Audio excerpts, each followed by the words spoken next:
3, 2, 1, bro.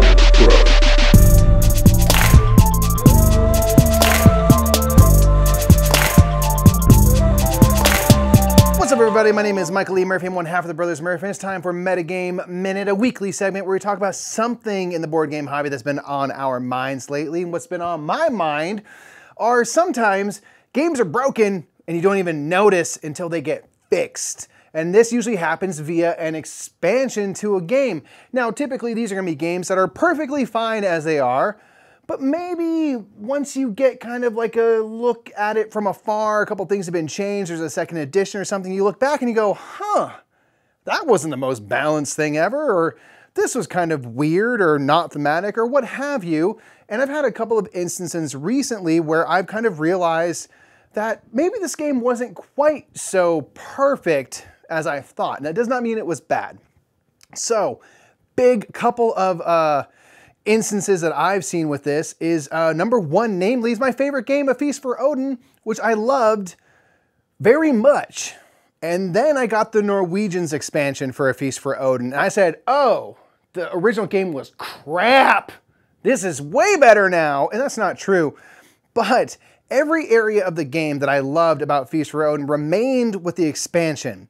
And then really, it's not that everything was bad, but all the parts of the game that just weren't as interesting to me or fell a little flat or I just couldn't be bothered with, they smoothed things out. They made animals a little more central and easier to kind of get into. It made it a little more interesting to get some of those sheds and things because of some of these simple changes. So everything that I sort of thought was like, take it or leave it, now became just as interesting as the rest of the game that I loved. And that was one I'm like, I don't ever want to play the original version of this game again. This is so much better, but I never would have noticed had they not gone through and kind of tweaked and fixed a couple of those things.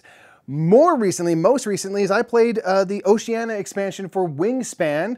I finally got the expansions. I'm late to the game, I know, and that came with new player boards, a new resource type, and some cards and things.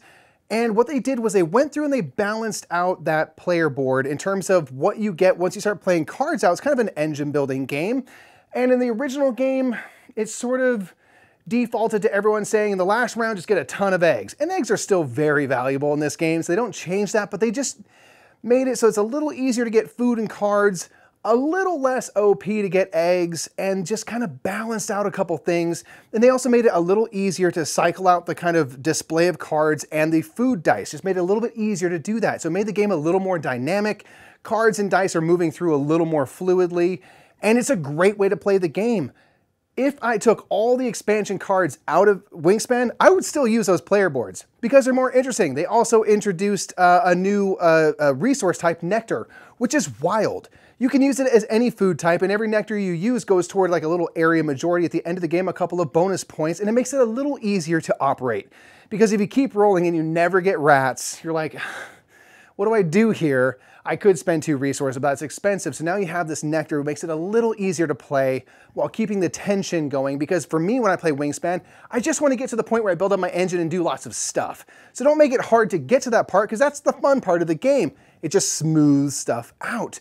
And it's something that I wouldn't have noticed or considered had I not played this, because Wingspan's a very good game. A Feast for Odin is a very good game. And then now they just went boop, and they just fixed these little missing parts that I wasn't even aware of. And I'm so happy that they saw something, said, you know what?